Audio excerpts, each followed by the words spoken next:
Donald Trump wanted an end to currency manipulation. He wanted the Chinese to stop stealing American intellectual property when American companies were in China. He wanted to stop the forced transfers of tech and a whole bunch of other things, which is just China cheating. And they said, no, we can't do that. And why? It's a communist party. So I think that during that first term, Donald Trump understood what that industrial policy was about, right? They're not in the global system to play fair. They're not in the global system because they believe in balance of powers. They believe in dominating the system. I think it's important for us to realize this. He does not trust Xi Jinping. He does not trust the Chinese Communist Party. Well, I'm going to now read, this is the perfect moment to read the president's observation that you cataloged in your book through your interview with him.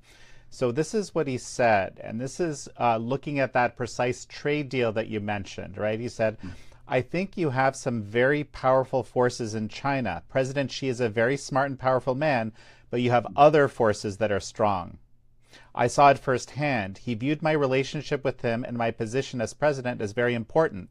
They were very embarrassed when they said this to us because this was like having a deal ready to be signed, and the deal was virtually ready to be signed, and then they withdrew it. And I believe that they had some additional forces in China that did not want to. I have no doubt in my mind, but that deal didn't happen. So this is incredibly interesting because there was this, agreement, verbal agreement from Xi, yet the deal was withdrawn, and then this sort of second highly watered down version of a deal came through. Jan, I'm really glad you picked that out because I think it's a really important thing and really fascinating because it gives an insight into what Donald Trump not only thinks about Xi, but how Donald Trump is trying to position Xi. And look at where he is right now with the tariffs, and look at what he's talking about.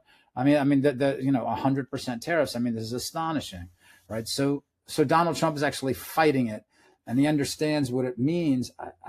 I'm certain that he understands what he's asking for is something that the Chinese Communist Party cannot do. And now, as opposed to the first term, I mean, Jan, as you describe and as others have talked about it, this regime is more fragile now than it was 8 years ago.